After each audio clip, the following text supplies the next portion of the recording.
Welcome to Good Dog Nation, the weekly video podcast that's all about having a good dog. Hosted by Michelle McCarthy, CDBC, CTAC, leading therapy dog authority and owner of Canine Homeschooling, and Kim Merritt, co-founder of GoodDogInABox.com, GoodDogPro.com, and founder of the URL Doctor. This episode is brought to you by GoodDogInABox.com. Reward-based dog training and dog bite prevention products for families with kids and dogs, and GoodDogPro.com, the online content subscription and community for dog professionals with reward-based dog training products, curriculums, and online courses to educate, motivate, and positively impact those that work with dogs. And CanineHomeschooling.com, remote reward-based dog training, behavior consulting, and therapy dog consulting with Michelle McCarthy. Now, let's join Good Dog Nation. Hi, everyone, and welcome to Good Dog Nation. I am Kim Merritt, co-founder of Good Dog in a Box and Good Dog Pro, and I'm here with my co-host, Michelle McCarthy of CanineHomeschooling.com. Hello, Michelle. Hi. And our very special guest today for holiday safety with kids and dogs, an extremely important topic with Halloween and Thanksgiving and Christmas and Hanukkah and New Year's all coming up, is Cathy Reisfeld. And Cathy has 30 plus years of clinical experience, 18 years of service dog training experience, and she is the owner of Dependable Dogs, reward-based dog training in Ann Arbor, Michigan. And Cathy is a longtime friend and supporter of Good Dog in a Box, and we have had her on several other webinars, and she's a fabulous resource for information when it comes to dog safety where kids are concerned. And that's really a lot of the focus of what we're going to talk about today, because unfortunately, as Cathy's going to tell us, a lot of dog bites happen during the holidays. So, yes. Cathy, why are the holidays so stressful for our family dog? Well, it's one reason. There's things change, and starting with Halloween, I was actually walking through Target the other day, just looking at the sheer number of decorations there and things that wiggle and make noise and light up. And I know actually a lot of very large children, older adults who love Halloween. I mean, it just dressing up. We were talking about actually a neighborhood we lived in Colorado years ago, where the decor was just jaw-dropping, but you'd walk into their central foyer and the male dad of the house would open a coffin, a real coffin, none of this big, and deliver treats from there, which sent Don't scary just about that. Numerous small children screaming, from the front door. But, then people are out with or without dogs. Dogs are in homes where, imagine having a door reactive dog and living in a neighborhood where there are lots and lots of kids on Halloween. And so the doorbell is ringing constantly. There's just all of this excitement and activity around the front door, which is way beyond, what normal guests coming and going involve. And then holiday get-togethers. I know that we tend to have big Thanksgivings, but we've had to think through how we handle our own dogs with those, with guests arriving who may not be comfortable with dogs or have very different ideas about how dogs should be managed. And living with a dog who is a totally unrepentant counter surfer. And Michelle has met Keats, and I'm a trainer, so it's clearly a failure on my part. But so we have strong management in place, but there's a lot to think about. And as I had mentioned before we started here, last December, I was going to take a lot of time off, and between Thanksgiving and the Super Bowl, I had a few dozen family cases where there had been a bite or a lunge, snarl, snap at a grandchild, a visiting child. So it just reinforced for me why I keep talking to my clients about being proactive, talking about management strategies, and then also talking about firming up training if they're able to do that. Long answer, So, short well, question. so maybe so let's talk about each of the different holidays and what some of the challenges with those may be. So, Halloween. Let's start with Halloween first. Um, do we go trick or treating with our dog, or do we leave the dog at home? I'm a big fan of leaving the dog at home. I've met very few dogs who can handle being out in a busy neighborhood in the dark. I mean, here in Michigan, it starts to get dark right now around 7. By the time Halloween arrives, end of October, it feels like it's dark at 4 o'clock. Yeah. So it's very dark. I live in a neighborhood that is not well lit.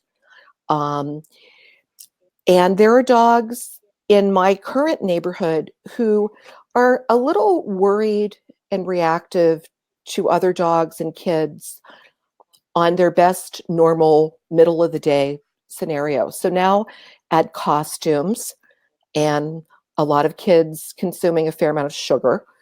And then all of the floaty things that have come with a lot of costumes. And I think it really adds a lot of stress for dogs.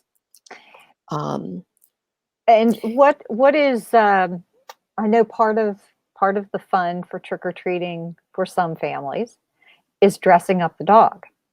Yes. So, what are both of you are professional dog trainers? What are your both of your opinions on dressing up your dog for Halloween? I'll let you go first, Michelle, because Well, I'm personally, when my kids were younger, they thought it was fun to do something. And I'd always say, you can do something very simple, but you obviously cannot cover their face. You cannot put it on their head. You can't make it so restrictive that they feel uncomfortable or worried. So they would do things like, they had a costume that was a jersey and it said I don't know, something retriever instead of receiver. And so, we would do some silly basic. I think the funniest costume they ever had was they put their dad's boxer shorts on the dog and put him out in the front lawn. I mean, that, okay, that was kind of funny. But I'm just not personally a big fan of dressing my dogs up in costumes, because if I put something on them and I really, truly watch my dog, they're not really that comfortable. Sometimes it's sort of the freeze and stand there, like, what is this? Why is this on me? Or they're just really insistently trying to get it off. I've had, of course, over the years, the very easygoing Labrador who's, I don't really care, and they'd walk around with something on. But truthfully, that's not the norm. And so I personally I haven't done it because I haven't met many dogs who really, truly love it as much as their human loves seeing it on them. That's just my own opinion. and I would share that. I've had dogs that I worked with, personal dogs in therapy work, who have, after a long time with desensitization and training to wear a cute little collar or a hat or a bow tie or a big shirt, but they've very clear that not all dogs like or tolerate wearing this gear. Mm-hmm. And I think what happens with a lot of family dog owners, pet owners, is they don't really think about it until Halloween, and they pull out the costume, slap it on the dog, and the dog has no idea why they're suddenly wearing all of these bodysuit. Yeah, bodysuit and a hat and things that may make noise or ring. And so much of it's done for the photo opportunity. And if you look very closely at the dog's just not having a very good time. And then if we're taking that dog who is uncomfortable in costume out into the neighborhood, Right. we just compound the stress. Right. That said, there are, again, I spent way too much time in Target the other day, these adorable little costumes. And I will see clients who said, I just bought this, it's a banana, it's a hot dog, it's whatever. And we talk about just introducing it to the dog to see, we have a month. Maybe they like it, maybe like parts of it, maybe they don't. But I think we need to listen to the dog and look at their comfort level before we force a costume on them. And a lot of the main reason being because we don't want the dog to bite somebody, one of the kids, have a negative experience during the course of them being dressed up. Right. That, and also, even if the dog isn't dressed up, long conversation with a fairly well-known trainer several years ago whose children had acquired this pretty fantastic werewolf mask. And so everyone in the family took turns wearing the mask and growling and snarling at the dog, who was terrified. And this went on for a few hours until it finally dawned on the trainer, who shall remain nameless, what am I doing? Why?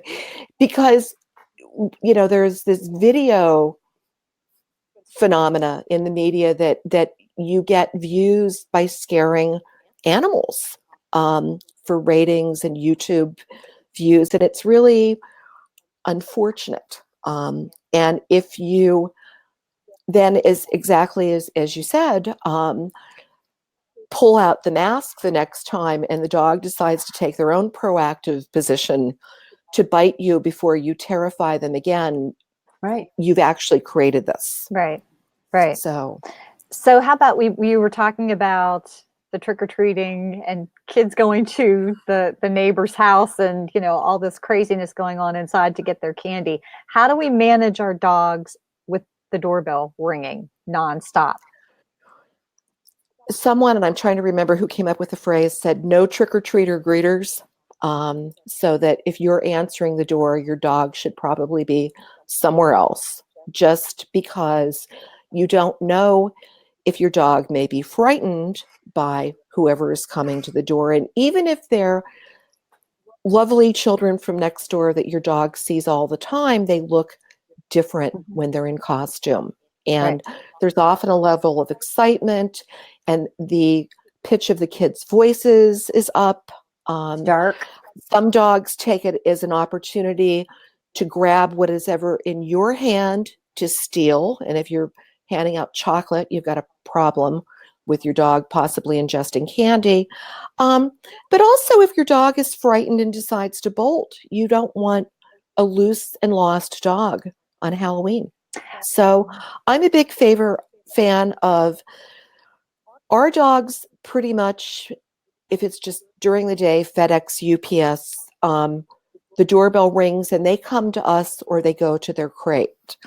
But with Halloween night, where the doorbell may ring 20 plus times, that's too much. So my personal dogs are in a crate or behind a gate or in another room at the other end of the house with music playing, with a Kong, which we've worked that they're comfortable being there, that I only have the door to manage and not 2 to 3 large dogs at the door at the same time.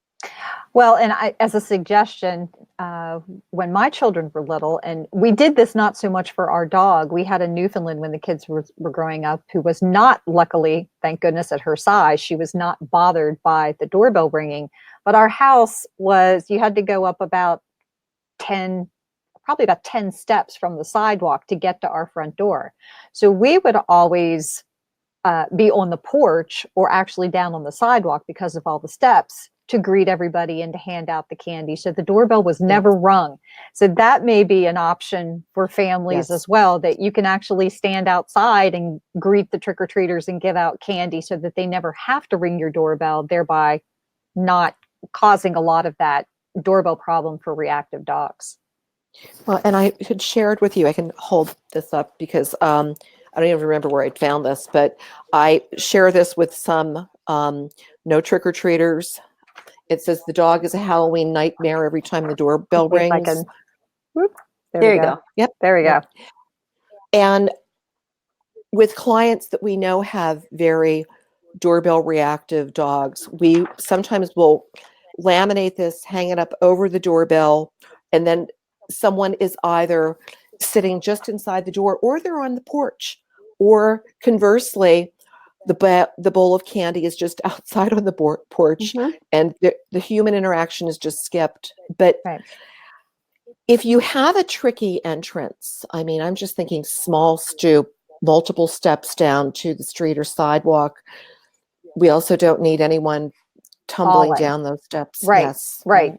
It eliminated a whole lot of grief for everybody to just have all of the greeting and the candy giving away at the sidewalk, as opposed, and then nobody was on our steps, our porch, doorbell wasn't rung. That was just really easy. Yes.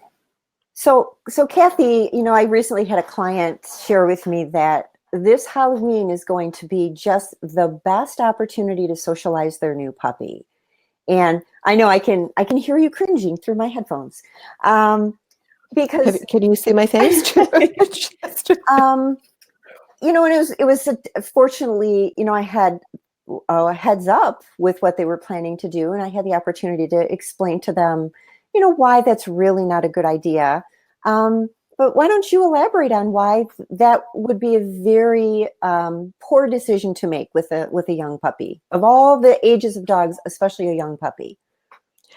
I just had a conversation with a new client who has an 8-week-old puppy about just this morning, actually. And it's the concept of just, what are we gradually introducing a young puppy to over time, paying very careful attention to how they respond to it, whether they approach it, whether they're retreating, looking at the puppy's body language, compared to just completely overwhelming the puppy, frightening them, and particularly if they're frightened by young, excitable children. And if you have a puppy who is a strong one-event learner, Yeah. That there is a squealing 4, 5, 6-year-old wearing a cape or something around their neck, what happens to the puppy then with approaching a child who looks similarly to that or is moving quickly, erratically every other time? I think what happens is everybody gets very excited. Yeah. There was a period of time 3 years ago where it seemed that everybody I knew had a golden retriever puppy. So everyone was going to dress the dog up as Doug from Up. And talking about just taking it slow and trying to build the puppy's trust and comfort level in the world, that this probably wouldn't be contributing to any of that. Right. I tend to, I give my clients a lot of information, handouts, checklists, booklets on how to safely and appropriately socialize, but we talk about not flooding and overwhelming, because sometimes these same puppy owners will have children that find just the whole trick-or-treating party phenomena too much. Yeah. That 20 to 30 minutes into it, the child is overwhelmed, has eaten too much candy, and it's just too much day, too much event, and they're ready to go home. Right. And they have a broader fund of knowledge, set of experiences, and frame of reference than a young puppy does with all of this. So Right. We tend to typically get, as the parents here, we tend to get excited, and the puppies Yes. are so cute, and we want those photo opportunities, and we want all of our friends and neighbors to see this adorable puppy that we have. But, we have this critical window of time when they're puppies to do a lot of wonderful socialization, or to do some significant damage that sometimes Yes. can't be repaired. And so it is very important. Yeah, it's a big deal. Yeah, one of my golden puppies from a few years ago, because they really, really wanted the puppy to meet trick-or-treaters, we identified which neighbor children would take great direction coming to the door. They called and texted ahead of time that they were coming up the driveway and to the door. The puppy was held in arms. Oh, here, costumes, masks, etc. came off. Puppy was given a cook, and it was not quite one and done, but just like, oh, here's an exposure to a nice, calm, safe interaction with a known child Mm-hmm. who wasn't jumping up and down on the front porch. And I think the difficulty is often working with parents who really, really want this. They want the picture. How do we handle that to make it less stressful for the puppy and still meet their needs too? Right. Be Sometimes, tricky. yeah, sometimes it's just a family photo, Right. a very calm family photo. When I socialize my own puppies, I have a closet full of hats and wigs and beards and all kinds Yes. of goofy stuff. But those puppies are seeing me in it, and they know me, and it's done very calmly, as opposed to running them out into the street and having them meet a total Right. stranger who looks different. So, yeah. Yeah. And I think it's being aware of that, winter in Michigan, it gets very cold pretty quickly. Yeah. And then everybody comes out with some parka thing with big fur, and puppies, it's as if their human has been devoured Yeah. by a fur-lined parka. Yeah. And people call me often very upset. It's like, what did I do? It's like, well, you look very different, Right. bigger. And Yeah, you're all covered yes. up. Yeah. How about Halloween decorations? What do we need to keep in mind about, because I know, and I'm a huge offender of this, my house will look like Halloween exploded inside, outside, all around. But what do our families with dogs really need to keep in mind when they put out Halloween decorations? Well, a lot of the decorative gourds can be toxic. They're adorable. I've been using the painted foam covered. You can see the little purple one in the back. But my dog would chew this if he had access to it because looks like a funny ball with a stem. Where are you putting things? Are they down and accessible to the dog? I've become a real fan of treat buckets recently, that I don't have to put the bowl on a low table or on the floor for Halloween with trick-or-treaters. I can hang it on a coat hook near the door so it's out of the dog's reach. A number of families with young children, when I was growing up, you carve the pumpkin, you put the candle in the middle of it, and you set it out. And after, particularly, we lived in Colorado during a drought when things were very, very dry, people having issues with just fire if the pumpkin rolled off the front porch. There are these great little LED candles, reflectors, that we can take some of the fire risk away if we're into just carving the pumpkin. But what can your dog get to? And if they end up picking it up and walking away and ingesting it, is it safe? Bits of costumes for children that are dangly, that every now and then I think parents can be surprised at just how quickly those bits rip off and can be swallowed. Exactly. I just want to share a couple of facts that Cathy, you sent us ahead of time, just kind of capping our discussion of Halloween. So half of all children bitten by dogs are under the age of 12. Most dog bites are by the family dog or a dog that is known to the person. Most dog bites are preventable. And from the National Canine Research Council, if we can see ourselves from our dog's perspective, we can prevent more dog bites, which is all very relevant to the discussion about Halloween. So shall we move it to the next holiday? How about Thanksgiving? What do we need to keep in mind with our dogs and Thanksgiving coming up? Because it's a different type of holiday.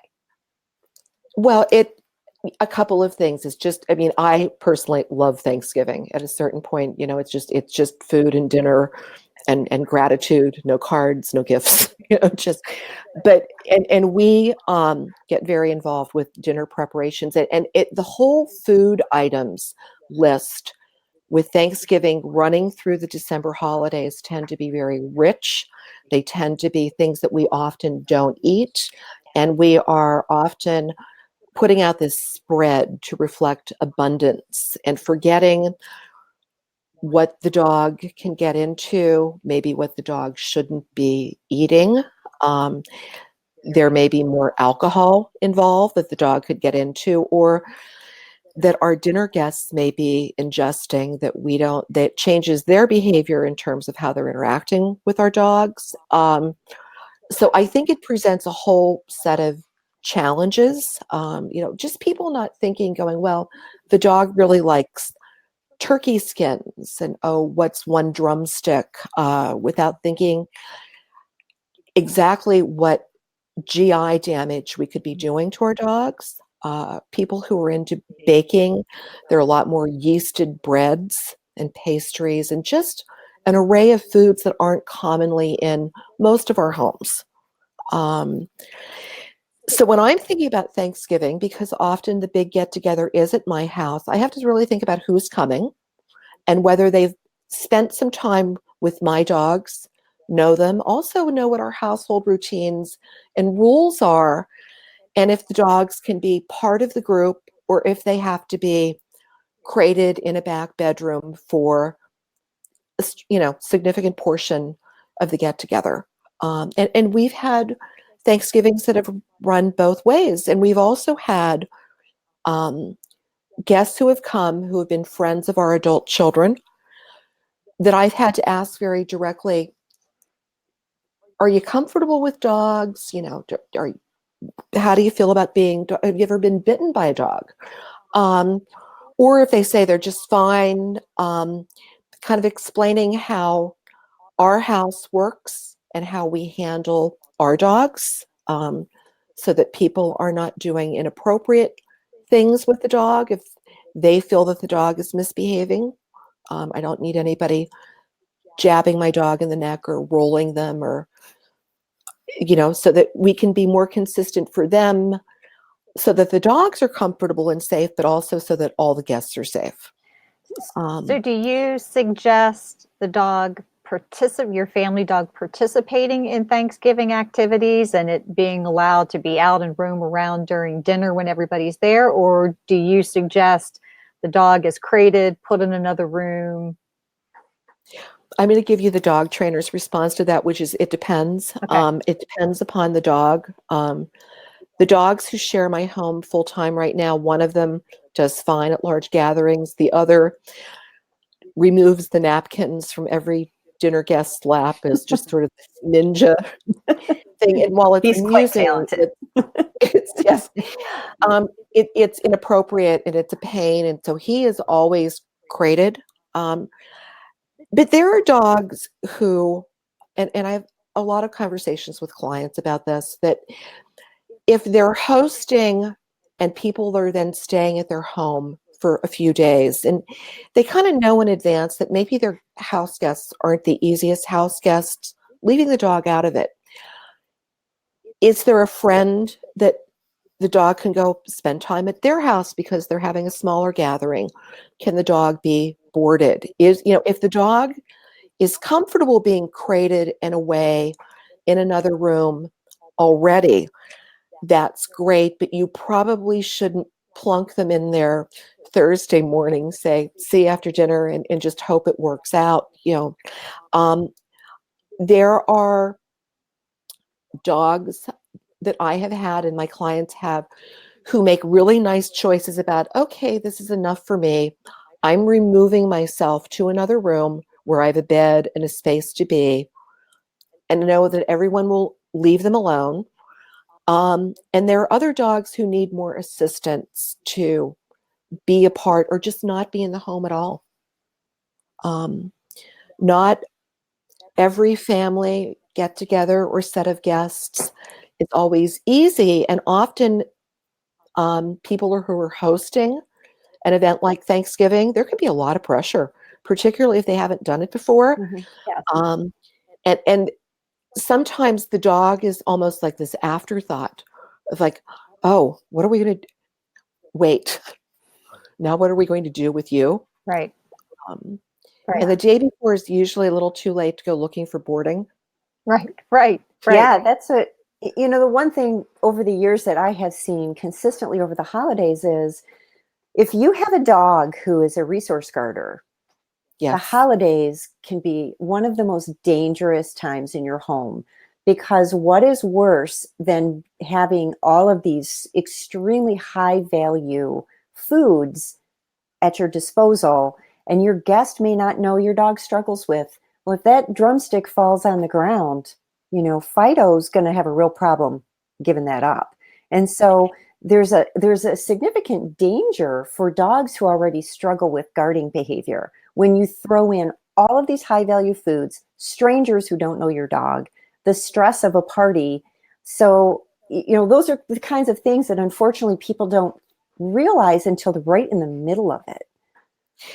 Well, and particularly with young children, though, your dog may not necessarily resource guard from adult humans. Mm-hmm. When we have young children who are already moving, and your dog hasn't spent a lot of time with children who are moving in erratic, quick, impulsive ways, who may be chasing a dog. I mean, I get a lot of holiday calls where it's either been the family has visited the grandparents and the grandparents' dog has bitten, lunch, snarled, snapped.